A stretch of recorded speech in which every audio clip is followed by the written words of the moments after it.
Morning friends, কেমন আছো তোমরা? আজ সানডে, তাই আজকে মর্নিংটা একটু দেরি করে হলো আমার। চলো আজকে তোমাদেরকে দেখাই আমার এই সানডেটা কিভাবে ব্যস্ততার সঙ্গে কাটে। চলো। আমি চান টান করে ফ্রেশ হয়ে নিয়েছি। এবার আমি আমার ছেলেকে ঘুম থেকে ওঠাবো। ও এখনও ঘুম থেকে ওঠেনি।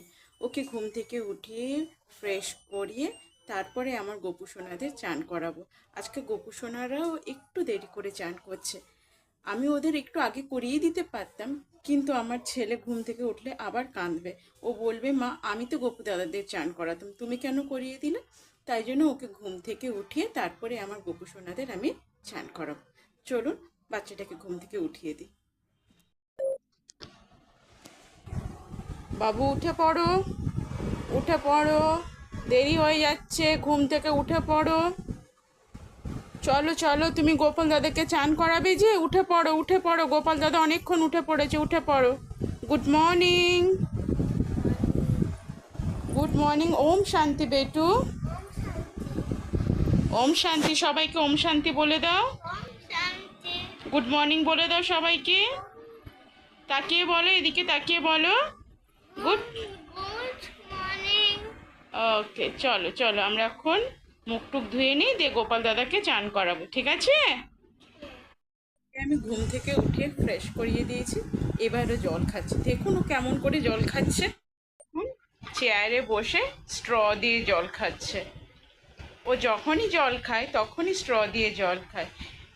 আর এখন এই স্ট্রটা তো সব বাচ্চারাই ইউজ করছে। এখন প্রত্যেকটা মেলাতেই এগুলো পাওয়া যায়, শুধু মেলা নয়, দোকানেও এগুলো পাওয়া যায়। আমার গোপু সোনারা চলে এসেছে চান করবে বলে। তাহলে চলুন আমি আমার গোপু সোনাকে চান করিয়ে দিই।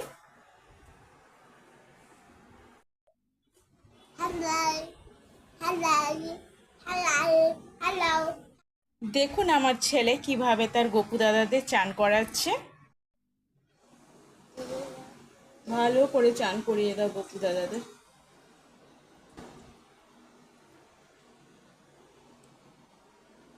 দেখুন আমার গোপু সোনারা চান টান করে ড্রেস পরে নিয়েছে। এবার আমি ওদের জায়গায় বসিয়ে দেবো, দিয়ে ব্রেকফাস্ট দিয়ে দেবো। গোপু সোনারা যে যার প্লেসে চলে এসেছে দেখুন। এবার আমি ব্রেকফাস্ট দিয়ে দেব। আমি আমার গোপু সোনাদের ব্রেকফাস্ট দিয়ে তারপরে আমি আপনাদের কাছে আসছি। আমি আমার গোপু সোনাদের খেতে দিয়ে রান্নাঘরে চলে এসেছি। রান্নাঘরে এসেই দুধ বসিয়ে দিয়েছি। আমার ছেলে এখন খাবে। দেখি ও কি খায়, দুধ চকোস খায় না সেরিগ্রো খায়, দেখি। তাহলে চলুন। ওদিকে দুধ বসিয়ে আমি এখানে জামা কাপড়গুলো ভিজিয়ে দিলাম। আর সানডে, আজকে তো এই কাজগুলো করে ফেলতেই হবে, কেননা আজকে যদি না করি তাহলে সারা সপ্তাহের জন্য পড়ে থাকবে। আমি আমাদের নর্মাল ক্লোথসগুলোকে ওয়াশিং মেশিনেই কেচে নিই, আর যেগুলো সাদা জামা কাপড় না সেগুলো আমি নিজের হাতে কাচি, না হলে না ভীষণ নোংরা থেকে যায়, জানেন তো। দেখুন কেমন দুষ্টুমি করছে, আমার কোলে চেপে আছে। এই এখন সারাদিন ওকে কোলে চাপিয়ে আমাকে কাজগুলো করতে হবে। চলে এসো তাড়াতাড়ি, খাবারটা খেয়ে নাও, তারপরে খেলবে। তাড়াতাড়ি চলে এসো। কি না, তাড়াতাড়ি খাবে, এসো। বাইরে বৃষ্টি হচ্ছে কিন্তু, তাড়াতাড়ি চলে এসো, তাড়াতাড়ি খেয়ে নাও। ওকে আমি কিছুতেই খাবারটা খাওয়াতে পারছি না। দেখি একবার ট্রাই করি, সব সময় খাওয়ানো এমন করছে, আমি এখন খাবো না, পরে খাবো, রেখে দাও, এটা খাবো না, ওটা খাবো না। আচ্ছা আপনারা বলুন তো, আপনাদের বাচ্চাগুলো কি এমন করে, না আমার বাচ্চাটাই শুধু এমন করছে? ওর বাবা এসে বাচ্চাটিকে খাবার খাইয়ে দিয়েছে। ও বাবার হাতে খাবারটা খেতে একটু বেশিই ভালোবাসে। তারপরে একটু ABCD লিখিয়ে নিলাম। এরপরে ওয়াশিং মেশিনে কাচা জামা কাপড়গুলো সেগুলো একটু মিলিয়ে দিয়ে আসবো। এবার আমি রান্নাঘরে চলে এসেছি। আজকে আমি চিকেন বানাবো, তাই চিকেনের প্রিপারেশন করছি। দেখুন এখানে আমি চিকেনটাকে মশলা দিয়ে ম্যারিনেট করে রেখেছি, জিরে ধনে আদা আর হলুদ দিয়ে ম্যারিনেট করে রেখেছি। তাহলে চলুন তাহলে আমি রান্নাটা করে ফেলি। দেখুন মাংসটা আমার হয়ে এসেছে, এবার আমি নামিয়ে দেব। এরপরে ওই জামা কাপড়গুলো আমি কেচে নেব।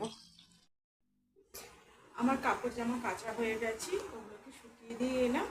এবার আমি বাবুকে চান করাবো। আজ আর ভিডিওটা বাড়াবো না, ভিডিওটা অনেক বড় হয়ে যাচ্ছে। এবার যদি মামাকে কিছু খাবার দেয় তাহলে মামা অনেক খুশি হবে। আমার ভিডিওটা যদি আপনাদের ভালো লেগে থাকে তাহলে প্লিজ আজকে আমার লাইক করুন, লাইক করে চ্যানেলটি সাবস্ক্রাইব করে দিন। আমি আর বলবো না। আমি আর বলবো